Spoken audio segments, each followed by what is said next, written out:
Tea கடை kitchen சொந்தங்களுக்கு வணக்கம். இன்னைக்கு நம்ம பார்க்க போகிறது பார்த்தீங்கன்னா, டீ கடை மடக்கு பூரி எப்படி செய்யலாம் அப்படின்னு தான் பார்க்க போகிறோம். டீ கடைகளில் நிறைய விதவிதமாக பலகாரங்கள் போட்டாலும், இந்த மடக்கு பூரிக்குன்னு நிறைய ரசிகர்கள் இருப்பாங்க.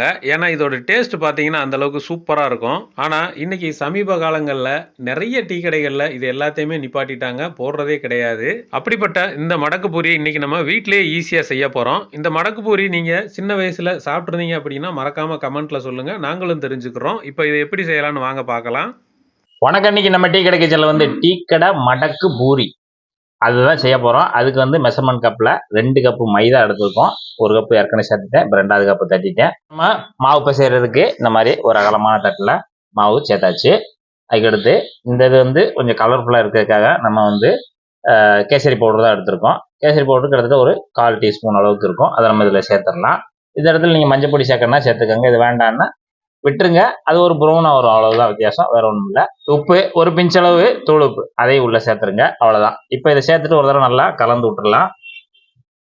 இப்போ நல்லா கலந்தாச்சு. நல்லா கலந்த உடனே நெய் இல்லைன்னா எண்ணெய், நம்ம நெய் பயன்படுத்தியிருக்கோம். ஏன்னா நம்ம தானே சாப்பிட போகிறோம், அதனால கொஞ்சம் மனமாக சாப்பிடுவோம் அப்படின்றக்காக நெய் ஒரு 1/4 கப்பு போல் நெய் அதில் சேர்த்து நல்லா எல்லா மாவுலையும் இருக்கிற மாதிரி பிசைஞ்சு கொடுத்துடணும்.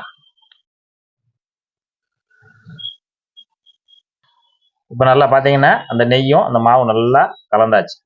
இப்படி கலந்தாச்சு. இப்படி பிடிச்சபடி உதுத்த மாதிரி இந்த மாதிரி இருக்கணும். இப்போ நம்ம இதில் தண்ணி சேர்த்து கொஞ்சம் கொஞ்சமாக தண்ணி சேர்த்துக்கணும். முதல்ல ரொம்ப சேர்த்துறாதீங்க, கொஞ்சம் கொஞ்சமாக தண்ணி சேர்த்து நம்ம பிசைஞ்சிக்கலாம்.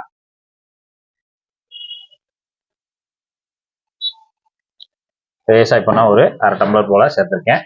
கிட்டத்தட்ட 100 மில்லி தண்ணி தான் சேர்த்துருக்கேன். அதை சேர்த்துட்டு நம்ம நல்லா பிசைஞ்சு கொடுத்துக்கலாம். மறுபடியும் கொஞ்சம் தண்ணி,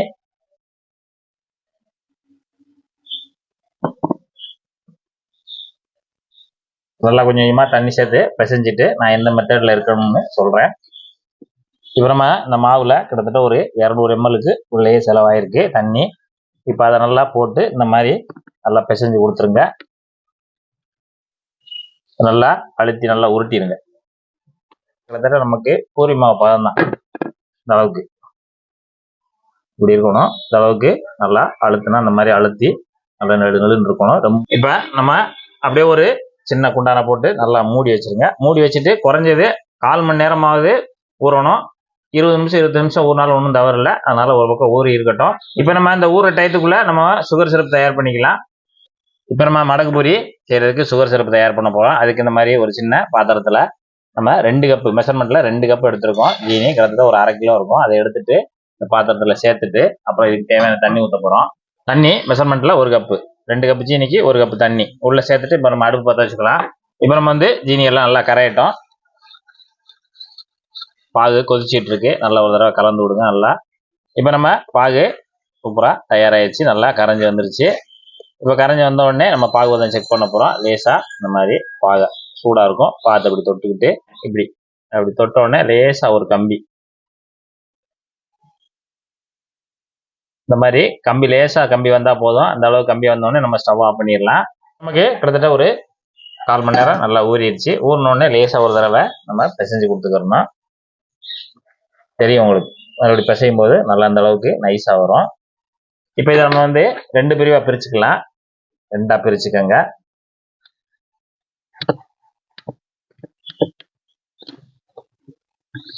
ரெண்டாக கட் பண்ணி எடுத்துட்டு இதையும் நல்லா உருட்டிக்கோங்க.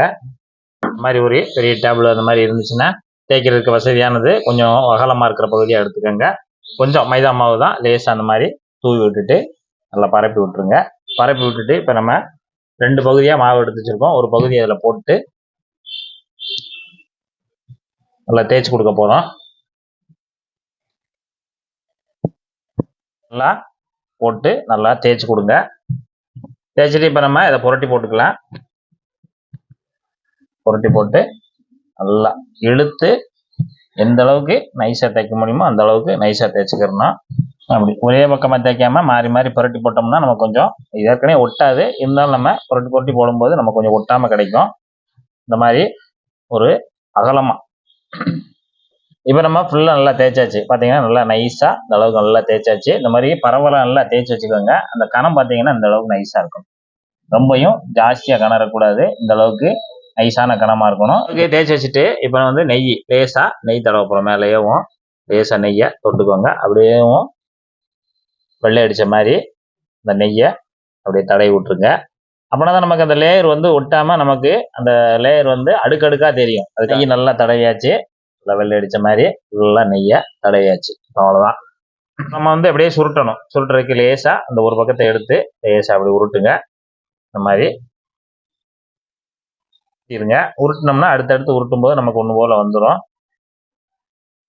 உருட்டி கொண்டு வந்துருங்க. அப்படியே நைஸாக அப்படியே கொண்டு போனீங்கன்னா நல்லா அருமையாக அப்படியே உருண்டுரும். இப்போ உருண்டி கடைசி இந்த கார்னர் வரும்போது நிப்பாட்டிக்கோங்க. லேசாக அந்த கார்னரில் லேசாக தண்ணியை மட்டும் வைங்க. அது நல்லா ஒட்டணும். ஏன்னா நம்ம வந்து எண்ணெயில் போடும்போது பிரிஞ்சிடக்கூடாது. அதுக்காக தண்ணியை லேசாக தொட்டு அப்படி தேய்ச்சிட்டோம்னா அது அந்த மாவுக்கு வந்து அந்த பிசு தன்மைக்கு நல்லா ஒட்டிக்கும். அவ்வளோதான். இப்போ நமக்கு சூப்பராக ஒட்டிடுச்சு. ஒட்டினோடனே எடுத்து வச்சு நல்லா தேய்ச்சி விட்ருங்க. இதை இந்த பகுதியை அந்த முனைப்பகுதியை நல்லா ஒட்டி இந்த மாதிரி தேய்ச்சி விட்ருங்க. தேய்ச்சி வச்சிருக்கிறத நல்லா அழகாக கட் பண்ண போகிறோம். கட் பண்ணுறது ஒரு 2 இன்ச்சு அளவு கட் பண்ணுங்கள். 2 இன்ச்சு அளவுக்கு நல்லா ஷார்ப்பான கத்தியை வச்சு கட் பண்ணிடுங்க. இப்போ நம்ம சைஸுக்கு தக்கன கட் பண்ணிக்கலாம். சிறுசானாலும் கட் பண்ணிக்கலாம். ஒரு 2 இன்ச்சு அளவுன்னா நல்லா கொஞ்சம் பார்க்குறதுக்கு நல்லாயிருக்கும். இப்போ நம்ம இந்த பீஸை வந்து துண்டு துண்டாக எடுத்து வச்சிடலாம்.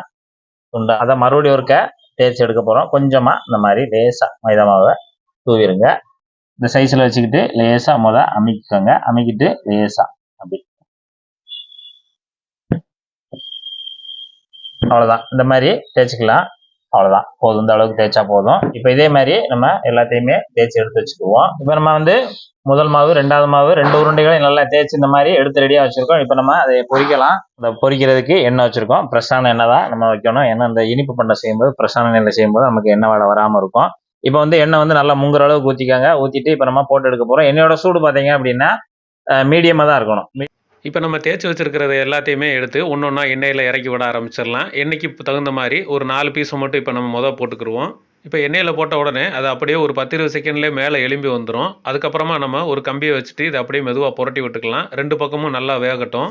நம்ம போட்ட பூரி எல்லாமே நல்லா கிறிஸ்பியாக வேகிற அளவுக்கு நல்லா மொறுமொறுன்னு பொரிச்சு எடுத்துக்கலாம். எண்ணெயோட நுரை இந்த அளவுக்கு அடங்கிடணும். சுத்தமாக அடங்கினதுக்கப்புறம் நம்ம எடுத்துடலாம். இதை எண்ணெயிலேருந்து எடுத்து ஒரு நிமிஷம் மட்டும் வெளியில் எண்ணெய் வடிகிற அளவுக்கு வச்சிடலாம். வச்சுட்டு அதுக்கப்புறமா நம்ம சீனி பாகில் போட்டுக்கலாம். இந்த இடத்துல இன்னொரு முக்கியமான விஷயம், நம்ம ஏற்கனவே பாகு காய்ச்சி வச்சுருக்கனால அது கொஞ்சம் ஆறி இருக்கும். இதை போடுறதுக்கு முன்னாடி லேசாக வெதுன்னு சூடு ஏற்றிட்டு அதில் கொஞ்சமாக ஏலக்காய் பொடி போட்டு நல்லா கலந்து விட்டுருவோம். ஏன்னா வெதுவெதுப்பான சூட்டில் இந்த பூரியை போட்டால் தான் அந்த பாகு எல்லாமே நல்லா குடிக்கும். அதனால் இந்த மாதிரி போட்டோம் அப்படின்னா நல்லாயிருக்கும். இப்போ போட்டுட்டு கரண்டியை வச்சு நல்லா இங்கிட்ட அங்கிட்டும் திரும்ப புரட்டி விடலாம். ஒரு 2 நிமிஷம் மட்டும் இந்த பாகில் ஊறினாலே போதுமானது. அந்த ஜீரா எல்லாமே நல்லா குடிச்சிரும். இப்போ அவ்வளோதாங்க, 2 நிமிஷம் தான் ஆச்சு. இப்போ நல்லா பாகு எல்லாமே உறிஞ்சிருச்சு. இதை அப்படியே வெளியில் எடுத்து ஒரு தட்டுக்கு மாற்றிடலாம். இதே மாதிரி மீதம் இருக்கிற எல்லா பூரியையும் பொரிச்சு எடுத்து ஒரு நிமிஷம் மட்டும் எண்ணெய் வடிஞ்ச உடனே இந்த பாகில் போட்டு நல்லா புரட்டி எடுத்து எல்லாத்தையுமே எடுத்து வெளியில் வச்சிடலாம். இப்போ நமக்கு ஒரு அருமையான டீ கடை மடக்கு பூரி தயாராகிருச்சு. வெளியில் நல்லா சாஃப்டாக, உள்ள நல்லா ஜூஸியாக அருமையாக இருக்கும். இதே மாதிரி நீங்கள் வீட்டில் செஞ்சு பார்த்துட்டு உங்களுக்கு டேஸ்ட் எந்த மாதிரி இருந்துச்சுன்னு மறக்காமல் கமெண்ட்டில் சொல்லுங்கள். நம்ம அடுத்த வீடியோவில் சந்திக்கலாம். நன்றி, வணக்கம்.